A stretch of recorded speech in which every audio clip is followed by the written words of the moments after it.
Good morning, everyone. How are you?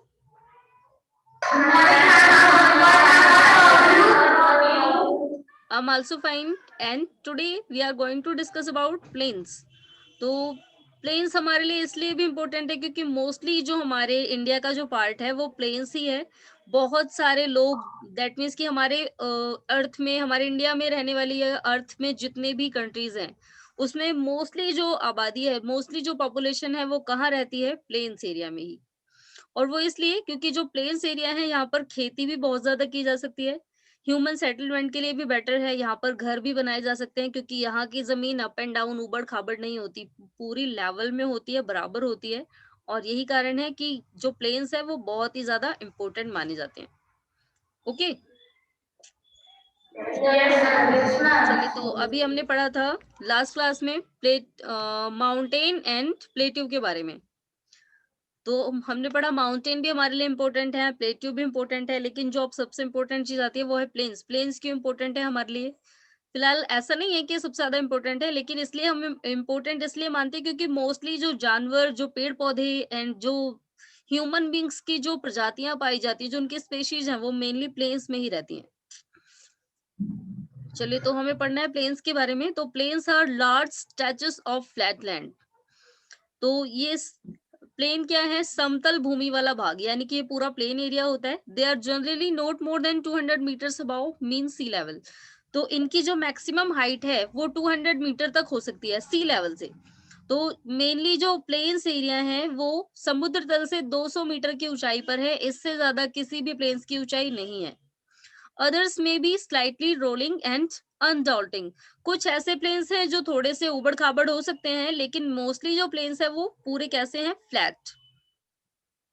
Most of the plains are formed by rivers and their tributaries. तो अधिकतर जो मैदान है वो कैसे बनते हैं? नदियों के द्वारा एंड उनकी ट्रिब्यूटरीज के द्वारा।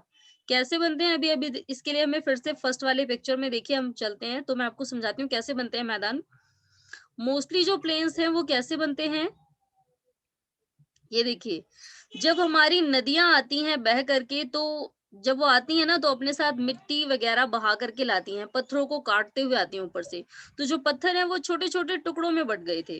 अब जब ये प्लेन्स एरिया में आती हैं तो क्या होता है, यहाँ पर उनकी मिट्टी रुकी रह जाती है और उनका पानी केवल नीचे तक बह आता है।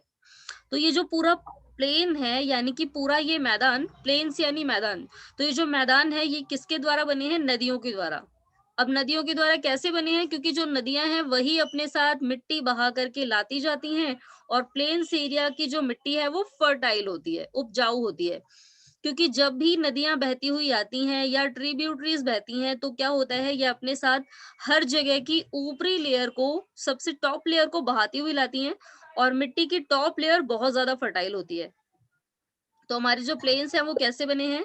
या तो रिवर के थ्रू या फिर ट्रिब्यूटरी के थ्रू। ओके, चलिए तो अब आगे बढ़ते हैं, और क्या बताया हमें इसके बारे में। यस, तो देखिए अब हमें क्या बताया कि जो मोस्टली प्लेन्स हैं वो या तो रिवर के थ्रू बने हैं या फिर किसी ट्रिब्यूटरी के थ्रू, उनकी सहायक नदियों के द्वारा। The river flow down the slopes of mountain and around them. तो जब भी नदियां पहाड़ों से बहती हुई आती हैं तो वो उनको एराउंड करती हुई, उनको काटती हुई चलती हैं। जैसे जैसे पानी आता है तो पत्थरों को काटता छाटता हुआ चलता है। एंड फिर क्या करती हैं वो? They carry forward the eroded material. और वो जब भी अपने साथ आती है ना तो उस जो मिट्टी उन्होंने काटी है, जो उनके बहाव से जब वो गिरती हैं काफी तेजी से, तो उनके साथ साथ छोटी छोटी मिट्टी कटती हुई गिरती है और वो अपने साथ उस मिट्टी को बहा के ले आती हैं। Then they deposit their load consisting of stone, sand and silt along their courses and in their valleys. तो जब भी ये आती हैं अपने द्वारा बहाकर लाई गई चीजों को डिपॉजिट करती हैं, जमा करती हैं। कहाँ पर जमा करती हैं? अब इसमें क्या क्या चीजें होता है देखिए, अपने साथ ही क्या क्या लेके आती हैं? स्टोन, यानी कि ऊपर जब पर्वत से बहती हुई गिरती हैं तो बहुत सारे पत्थर छोटे छोटे टुकड़ों में बढ़ जाते हैं, तो उनमें स्टोन भी होते हैं। सैंड यानी कि धूल भी होती है, सिल्ट यानी कि बारीक मिट्टी भी होती है। तो ये तीनों चीजें होती हैं उसमें, और वो इन तीनों चीजों को बहा करके लाके कहाँ इकट्ठा करती है? मैदान में। It is form these deposit that plains are form. तो मैदान कैसे बनते हैं? बिल्कुल नदियों के द्वारा। अगर आपसे क्वेश्चन पूछ लिया जाए कि हाउ प्लेन्स आर फॉर्म, तो plains are form from due to the rivers ये नदियों के द्वारा बनते हैं। The rivers flow down the slopes of mountain and erode them. जब नदियां पहाड़ों से बहती हैं तो उनको काटती हुई चलती हैं। एंड उसके बाद क्या होता है, they carry forward the eroded material, वो अपने साथ उस काटे हुए मटेरियल को, जिसमें स्टोन, सिल्ट एंड सैंड, ये सारी चीजें पाई जाती हैं, उसे बहाती हुई लेके चली आती हैं। एंड फिर क्या करती हैं, it is form this deposit, जहां पर ला करके वो उसे डिपॉजिट करती हैं, जमा करती हैं, उसे डिपॉजिट होने की वजह से ही मैदान बनते हैं। ओके तो अब देखिए, generally plains are very fertile. अब अगर हम पहाड़ों की बात करें, प्लेट्यू की बात करें और प्लेन्स की बात करें, तो इन तीनों में जो सबसे ज्यादा फर्टाइल है वो है प्लेन्स। और ऐसा इसलिए क्योंकि प्लेन्स में ही नदियां अपने साथ ऊपर, जो टॉप लेयर उन्होंने काटी हुई है, जो जब वो बहती हैं तो उनके द्वारा जो मिट्टी कटती गई है वो सारी ही कहाँ पर आके जमा होती है, प्लेन्स में। और इसलिए ही जो प्लेन्स में जो मिट्टी होती है बहुत फर्टाइल होती है। और यही कारण है कि यहाँ पर खेती भी सबसे ज्यादा की जाती है। पहाड़ों में भी कम होती है खेती, प्लेटिव्स में भी कम होती है, लेकिन सबसे ज्यादा कहाँ होती है, प्लेन्स एरिया पे। और दूसरा देखिए, construction of transport network is easy. यहाँ पर ट्रांसपोर्ट नेटवर्क, दैट मीन्स कि यातायात चलाना, यानी कि अगर हम बात करें ट्रेन या हमें ट्रांसपोर्ट जैसे बस वगैरह जो भी चलानी हो, वो प्लेन्स एरिया में ही ज्यादा चल सकती हैं। क्योंकि आपने देखा होगा, जब पहाड़ों में जब कोई बस जाती है, फिलहाल ट्रेन तो वहां चलाई नहीं जाती जल्दी, लेकिन जब कोई बस जाती है तो देखा है आपने कैसे जाती है, बिल्कुल राउंड राउंड सा रास्ता होता है। डर लगता है कि अरे इतना पतला सा रास्ता है, कहीं हल्की सी स्लॉप हो गई तो हम लोग सारे नीचे चले जाएंगे। ऐसा ही लगता है ना। और यही कारण है कि पहाड़ी इलाकों में ज्यादातर रेलवे स्टेशन नहीं है, बहुत कम है। और ऐसा इसलिए क्योंकि ट्रेन को लगातार घुमाना गोल गोल वो पॉसिबल नहीं है। तो देखिए, अब जो प्लेन्स एरिया हैं ये ट्रांसपोर्ट के लिए भी बहुत अच्छे हैं।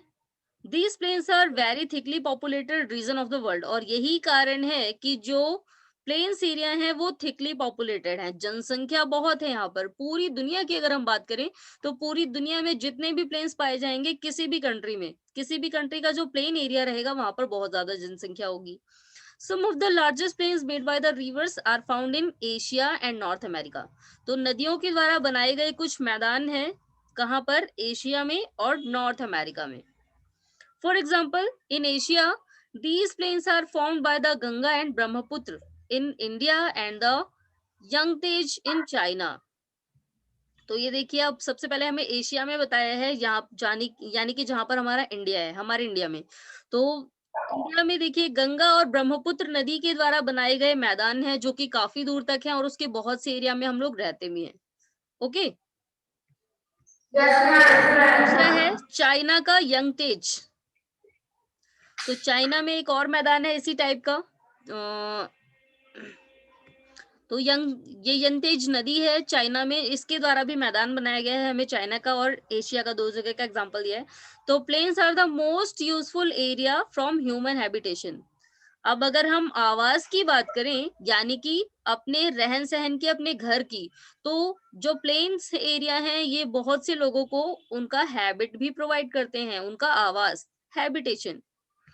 तो बहुत से लोगों ने अपने घर कहाँ बनाए हैं, प्लेन्स एरिया में। अब पहाड़ों पे कम लोग रहते हैं, लेकिन कहाँ रहते हैं ज्यादा लोग, उनका हैबिटेशन कहाँ है, प्लेन एरिया में।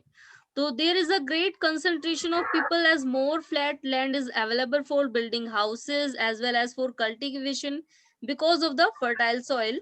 The land is highly productive for cultivation. अब आगे देखिए और क्या बताया है, there is a great concentration of people. यहाँ पर लोगों का ध्यान ज्यादा क्यों जाता है, इसलिए जाता है क्योंकि यहाँ की जमीन बिल्कुल फ्लैट है। यहाँ पर वो लोग घर आसानी से बना सकते हैं, ऊंची ऊंची बिल्डिंग बनवा सकते हैं। अगर पहाड़ों पे ऊंची बिल्डिंग बनवाएंगे तो क्या होगा, लैंडस्लाइड होने के बाद पूरी बिल्डिंग खिसक जाएगी। लेकिन प्लेन्स एरिया में लैंडस्लाइड और अर्थक्वेक का खतरा उतना ज्यादा नहीं होता, इसलिए ही प्लेन्स एरिया में बहुत ऊंची ऊंची बिल्डिंग्स भी बनवाई जाती है। दूसरा, यहाँ पर कल्टीवेशन के लिए यानी कि खेती के लिए भी बहुत अच्छी जमीन है, फर्टाइल होती है यहाँ की जमीन। The land is highly productive for cultivation. यहाँ की जमीन हाईली प्रोडक्टिव होती है, ज्यादा उपज देने वाली। अगर यहाँ प्लेन्स एरिया में खेती की जाएगी तो ज्यादा अच्छी उपज होगी। अगर उसके बजाय हम लोग माउंटेन एरिया पे खेती करें तो वहां पर उतनी ज्यादा हाई प्रोडक्टिविटी नहीं होगी कल्टीवेशन में हमें। तो क्या होता है, प्लेन्स एरिया में हमें कैसी प्रोडक्टिविटी होती है, कैसी उपज होती है, बहुत ज्यादा। In India, to the Indo-Gangetic Plains are the most densely populated regions of the country. अब हमारे पूरे भारत में अगर सबसे ज्यादा आबादी वाली कोई जगह है जहां पर सबसे ज्यादा पॉपुलेशन रहती है, तो वो है इंडो गंगेटिक प्लेन, यानी कि सिंधु और गंगा नदी द्वारा बनाया गया जो मैदान है वहां पर। ओके, सबसे ज्यादा जो प्लेन्स एरिया है जहां पर सबसे ज्यादा पॉपुलेशन रहती है वो है इंडो गंगेटिक प्लेन्स, यानी कि सिंधु नदी और गंगा नदी के द्वारा बनाए गए मैदान, ये बहुत ज्यादा ही पॉपुलेटेड हैं। अब देखिए, ये आपको प्लेन्स एरिया में दिखाया है, पूरी दूर दूर तक फसलें ही फसलें दिख रही हैं, यहाँ पे लोग आराम से खेती कर सकते हैं। अगर पहाड़ों में खेती करनी होती तब ऐसा थोड़ी होता, क्या पहाड़ों में ये पॉसिबल था? क्योंकि पहाड़ तो ऐसे स्लॉप होते हैं ना, वहां पे पेड़ कैसे उगाते हो लोग, पानी भी नहीं टिकता। यहाँ पर ये लोग मजे से खेतों में पानी भर के, इनको सिंचाई करने की कोई टेंशन नहीं है, लेकिन अगर पहाड़ी इलाकों में डाला होता तो वो पानी डायरेक्टली ऊपर से डालने पे नीचे आ जाता, और इसलिए वहां पर खेती उतनी ज्यादा पॉसिबल नहीं होती, वहां पर लोग उतना ज्यादा एग्रीकल्चर नहीं कर सकते। अब तो ये हमारा आज का टॉपिक था प्लेन्स, सभी को समझ आ गया? ओके, तो अब जो हमारा नेक्स्ट टॉपिक है लैंडफॉर्म्स एंड द पीपल। तो अब देखिए, लैंडफॉर्म तो बहुत सारे हैं, अब लोग जो हैं वो उन किस टाइप के लैंडफॉर्म्स उन्होंने बना दिए हैं। देखिए, यहाँ पर हमें सबसे पहले दिया नदी, पॉल्यूटेड रिवर। नदी जो है वो जब स्टार्टिंग में शुरुआत होती होगी उसकी पहाड़ों से, तो क्या वो ऐसी ही रहती होगी? इसे ह्यूमन एक्टिविटीज के थ्रू, देखिए बहुत सारे लोग हैं जो नदियों में डायरेक्टली क्या करते हैं, पानी अपने घरों का पानी रिलीज कर देते हैं, बहुत सारी चीजें नदियों में बहा देते हैं, जिससे क्या हो गया, अब ये पानी पॉल्यूटेड हो गया है। वो ये नहीं सोचते कि यही पानी हम लोग पीने के लिए यूज करते हैं, यही पानी सप्लाई होने के बाद हमारे घरों तक आता है। तो यानी कि अगर हम क्या करें, अगर वेस्ट का सही तरीके से निपटारा करें, नदी में डालने के बजाय किसी गड्ढे में या लैंडफिल में डाल दें उसे, तो नदी पॉल्यूटेड नहीं होगी ना हमारी। Yes ma'am.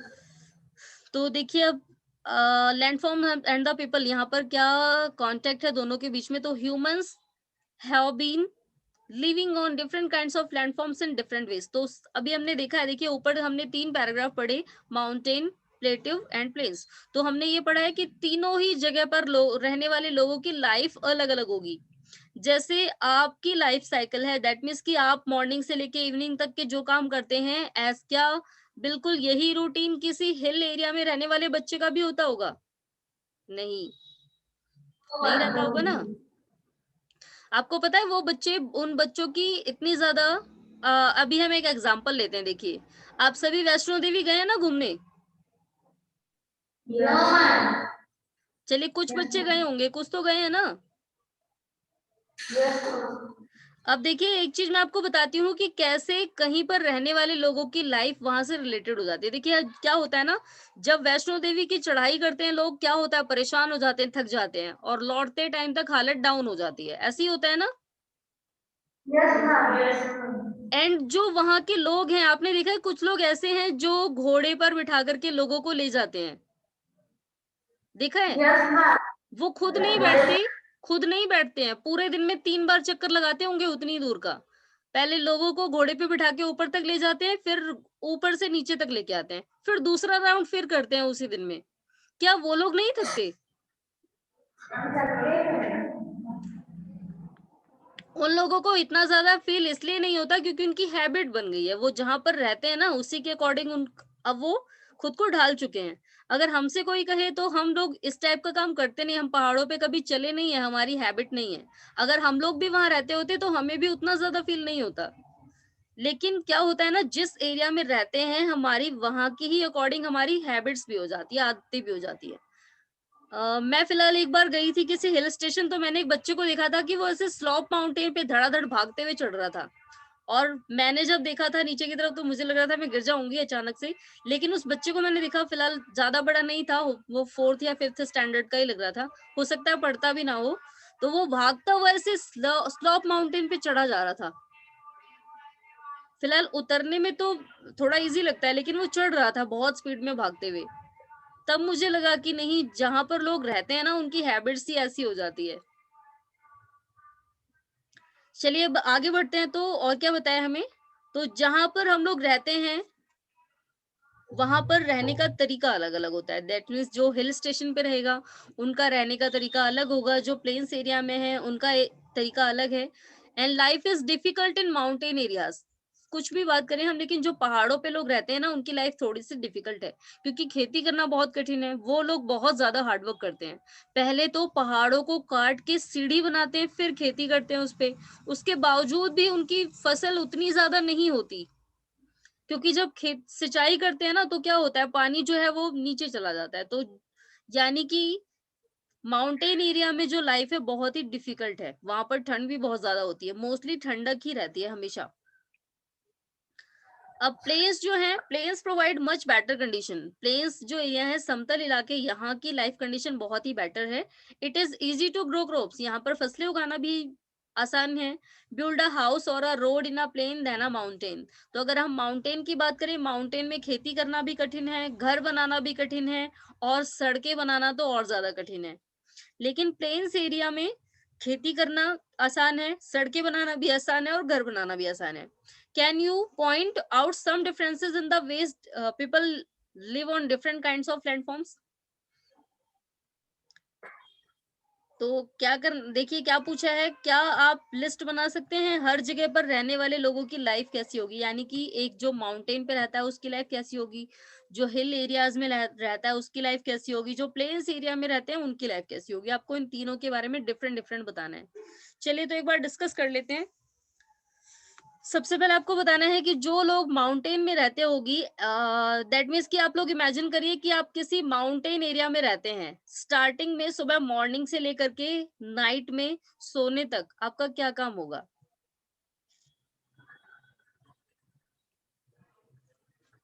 किस टाइप के काम करने पड़ेंगे वहां पर? ऊपर चढ़ने की। यस, चलिए कौन बताएगा इसका आंसर? कोई नहीं? कोई घूमने गया, आप में से कोई घूमने गया हिल स्टेशन? नहीं। चलिए अब नेक्स्ट क्लास में ना आप सभी लोग इसके बारे में पढ़ के आएंगे, क्योंकि नेक्स्ट क्लास में हम सभी लोग डिस्कस करेंगे। ओके? और कहते हैं ना कि पढ़ा हुआ उतना ज्यादा नहीं याद रहता, जब हम उस चीज को देख लेते हैं वो तो हमें ज्यादा याद हो जाती है। अब जैसे किसी बच्चे को पढ़ाना हो ताजमहल के बारे में, हम लोग बताएं कि व्हाइट कलर का है, इतनी बिल्डिंग है, ये है, साइड साइड ये फूल है, ऐसी नहरें बनी है, और अगर डायरेक्टली उसे ले जा करके दिखा दिया जाए तो कौन से बच्चे को ज्यादा समझ आएगा, जिसे पढ़ाया गया है या जिसने देखा है एक्चुअल में? जिसने देखा है। तो सेम आपको भी यही करना है। क्या करना है आपको? आप लोग फिलहाल घर पे हैं, आप लोग फ्री रहेंगे यहाँ से स्कूल से घर जाने के बाद, तो आपको क्या करना है ना, सर्च करना है थोड़ा सा लाइफ साइकिल के बारे में। माउंटेन एंड प्लेन्स एरिया, तीनों में नहीं, दो में डिफरेंट बताना है बस, कि माउंटेन एरिया में कैसा रहती है लाइफ और प्लेन्स एरिया में कैसी रहती है। तो नेक्स्ट क्लास में हम लोग यही डिस्कस करेंगे एंड देखते हैं कि कौन सा स्टूडेंट ज्यादा एक्टिव रहता है। चलिए तो अब आगे बढ़ते हैं। ओके? तो ये आज का आपका होमवर्क है। मैं बाकी और कोई होमवर्क नहीं दूंगी आपको, तो देखते हैं कौन अपना होमवर्क परफेक्टली करके लाता है। चलिए तो नेक्स्ट है, sometimes natural calamities such as earthquake, volcanic eruption, storms and floods cause widespread destruction.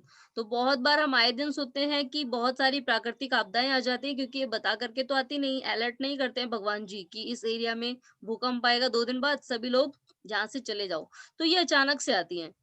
तो अर्थक्वेक या फिर वोल्केनिक एरप्शन होता है, तो या फिर तूफान आता है या बाढ़ आती है, तो इससे बहुत ज्यादा डिस्ट्रक्शन होता है, विनाश होता है।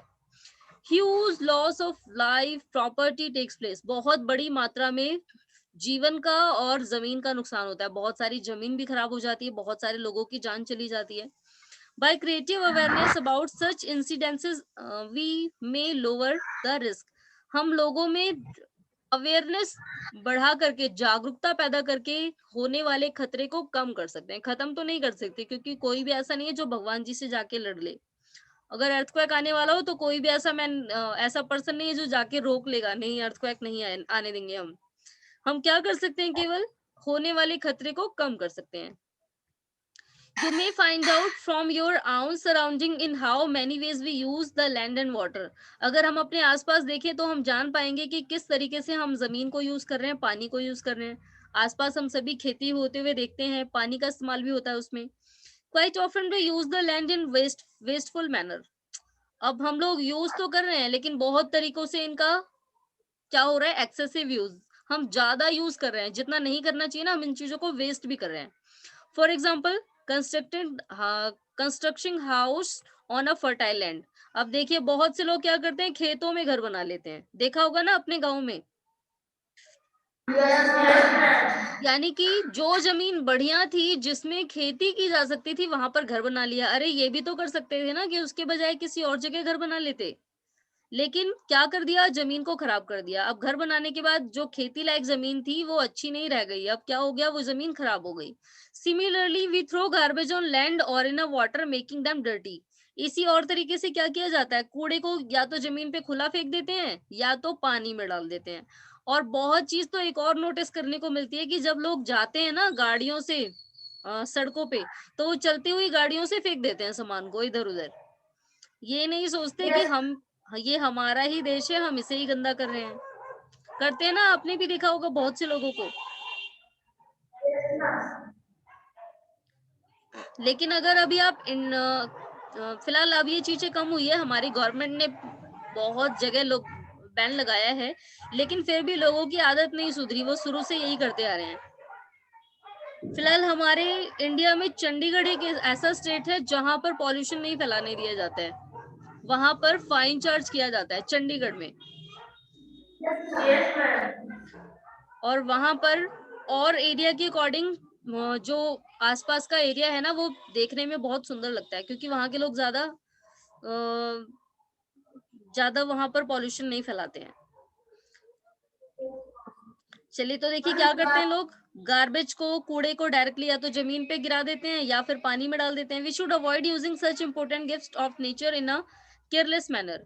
और हम जो प्रकृति ने हमें जो चीजें दी हैं, पानी दिया है या फिर जमीन दी है या पेड़ पौधे दिए हैं, जो गिफ्ट है उनकी तरफ से, हम उस गिफ्ट को क्या कर रहे हैं, नेग्लेक्ट कर रहे हैं।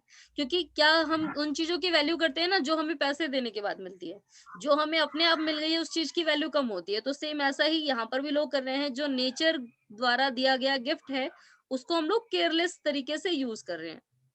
The available land is not only for our use, it is our duty to leave the earth is better place for future generation as well.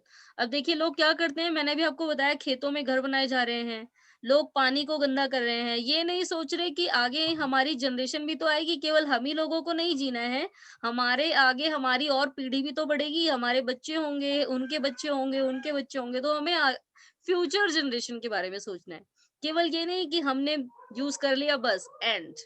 तो किसके लिए सोचना है, फ्यूचर जनरेशन के बारे में। क्योंकि अगर अब देखिए सभी लोग इसी तरीके से पानी को गंदा करेंगे तो आगे आने वाली जो जनरेशन आएगी उन्हें पानी तो दिखेगा ही नहीं, पूरा पानी में कूड़ा ही दिखेगा। ऐसा ही होगा ना। चलिए तो फिलहाल आप लोगों को भी ध्यान रखना है कि आप लोग भी अपनी तरफ से या अपने आसपास किसी को ऐसा करते हुए ना देखें। ओके।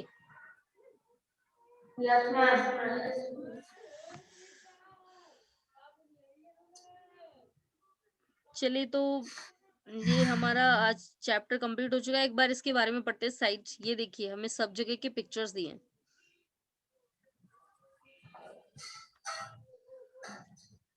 यस, ये होमवर्क आपके लिए अच्छा है आज के लिए। आज आपको ये होमवर्क करना है। नेक्स्ट क्लास में हम लोग क्या करेंगे, एक्सरसाइज डिस्कस करेंगे। तो आप लोगों को अभी वो लाइफ नहीं लिखनी है, माउंटेन वाली और प्लेन्स एरिया वाली, ये वाला होमवर्क करना है। देखिए क्या करना है आपको, तो लुक सभी को करना है ये वाला होमवर्क। Okay,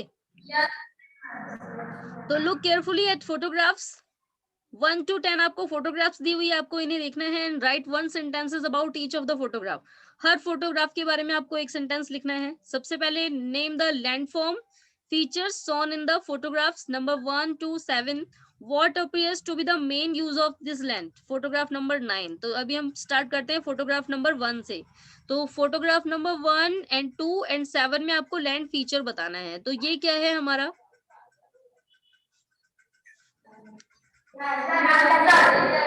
desert. यस. अब नंबर 2 पे आते हैं. तो नंबर 2 में भी हमें क्या बताना है? लैंडफॉर्म का नाम. ये कौन सा लैंड फीचर है? नहीं, बीच. यस, शीशोर बताया किसी ने, राइट. लेकिन इसे क्या बोलते हैं हम एक्चुअल में? बीच. ओके.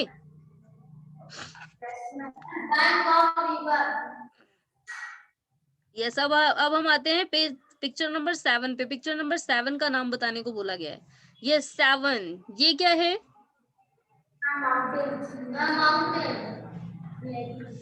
माउंटेन नहीं है बेटा, हिल. ओके.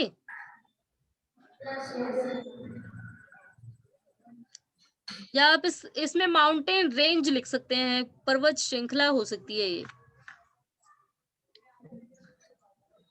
चलिए अब आगे देखते हैं नेक्स्ट में क्या पूछा है हमसे.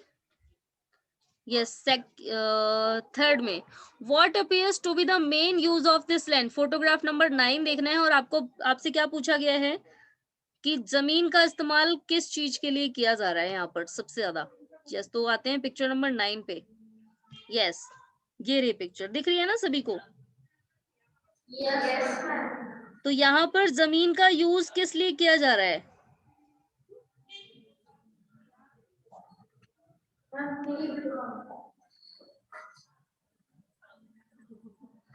यस, यहाँ पर मेनली किस लिए यूज किया गया है जमीन को?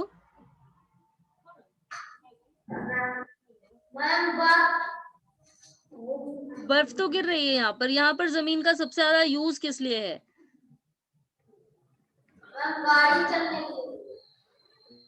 गाड़ी चलने के लिए. इन्होंने ना टूरिस्ट स्पॉट बनाया है, पर्यटन स्थल. देखिए यहाँ पर पेड़ लगाए गए हैं. यहाँ पर भी इन्होंने डेकोरेशन बढ़िया सी की हुई है. यहाँ से लोग आ जा रहे हैं, दिख रहा है ना? यस. तो क्या किया इन्होंने? इसे एक टूरिस्ट स्पॉट के लिए यूज किया है इस लैंड को. यस, फोटोग्राफ 9 ही तो था वो. हम 9 ही देख रहे थे ना. ये फोटोग्राफ 9 ही है ना? नो, 10 है ये. 10. यस, ये है 9. 9 में पूछे हमसे किस लिए यूज कर रहे हैं ये लोग जमीन को. तो बिल्कुल दिख रहा है हमें किस लिए यूज कर रहे हैं. Yes, for grazing. तो अपने कैटल्स को, अपने जो जानवर हैं उनको चरवाने के लिए जमीन का इस्तेमाल कर रहे हैं. फिलहाल ये ज्यादा अच्छा नहीं है, क्योंकि अगर डेली डेली ऐसे ही लाएंगे ना जानवरों को, तो यहाँ की जमीन पे घास भी नहीं उगेगी, क्योंकि लगातार इन जानवरों के पैरों से इस जमीन का वो पार्ट जहां से घास उगती है वो दब जाएगा.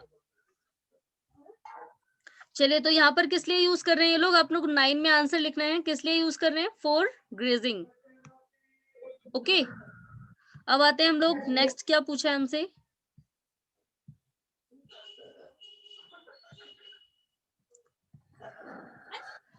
Yes, wait. पूछा था हमसे. तो what activities do you see in the photograph number 3, 6, 8 and 9. कौन कौन सी एक्टिविटीज दिख रही है भाई हमें? तो 3, 6, 8 एंड 9 में कौन कौन सी एक्टिविटी दिख रही है? तो पहले आते हैं पिक्चर नंबर 3 पे. यस, 3. यहाँ पर क्या दिख रहा है भाई? वाओ, ये तो केरल में चलने वाली नाव है. इसका एक अलग ही नाम है.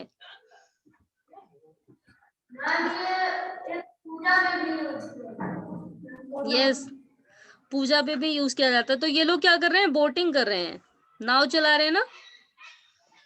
4 में कौन सी एक्टिविटी है? 4 में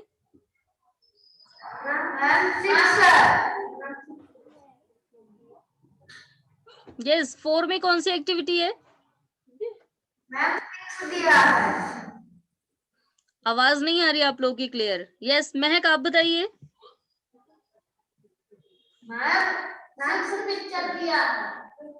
उसमें 6 वाला पूछा. 6 पूछा है. अभी देखते हैं एक बार. ये देखिए 3, 6 में पूछा है. चलिए 6 पे आते हैं. 2 नहीं, हमसे 4 नहीं पूछा। ये 6 पे आते हैं। 6 में कौन सी एक्टिविटी हो रही है?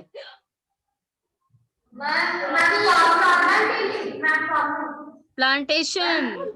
यहाँ पर ये लोग पौधे लगा रहे हैं। किसके पौधे उगाए हैं? चाय के बागान। तो यहाँ पर क्या हो रहा है? प्लांटेशन।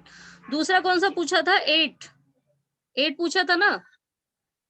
8 में क्या हो रहा है? वोटिंग नहीं है, ग्लाइडिंग है ना ये।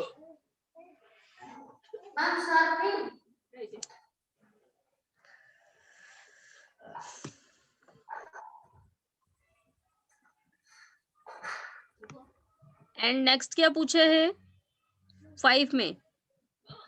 What type of houses do you see in photograph number 4 and 5? तो 4 and 5 में आप किस टाइप के घर देख रहे हैं? यस, 4 and 5 का है। 4 ये रहा। ये कैसे घर हैं?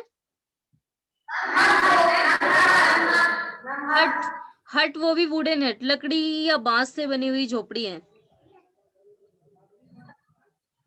एंड पिक्चर नंबर 5 में स्टिल्ट हाउस है। ये स्टिल्ट हाउस लकड़ी के ऊपर बने हुए स्टिल्ट हाउस है ना। तो ये झोपड़ियां बनाई गई हैं लेकिन वो लकड़ी के ऊपर, और ऐसा उन एरिया में किया जाता है जहां पर बारिश बहुत आती है। ऐसा इसलिए क्योंकि अगर वो लोग ऊंचाई पे घर नहीं बनाएंगे तो कोई भी जानवर घुस जाएगा घर के अंदर, और दूसरा जब बारिश होगी ज्यादा तो नीचे गीला गीला हो जाएगा एकदम, और यही कारण है कि ये लोग ऊंचाई पे घर बनाते हैं। चलिए अब नेक्स्ट और क्या पूछे हमसे 6 पे। Name the water sports game shown in photograph number 3 and 8। तो 3 and 8 में कौन सा आपको वाटर गेम दिया है, वाटर स्पोर्ट दिया है? तो इन दोनों का आपको नाम लिखना है। ओके। मैंने अभी आपको बताया था कि ये केरल में एक स्पेशल टाइप की चलाई जाने वाली नाव है, ये आपको सर्च करना है। फिलहाल इसके बारे में तो आपको ज्योग्राफी की बुक में भी मिल जाएगा नेक्स्ट चैप्टर में, लेकिन जो नेक्स्ट वाला है ना, इसका नाम आपको सर्च करके लिखना है। देखते हैं कितने बच्चे होमवर्क भेजते हैं। ओके, तो आप लोग वाटर स्पोर्ट अगर सर्च करेंगे तो उसमें आपको ये मिल जाएगा आसानी से। एंड नेक्स्ट जो हमारा लास्ट क्या पूछा है, name the means of transport, cut गया।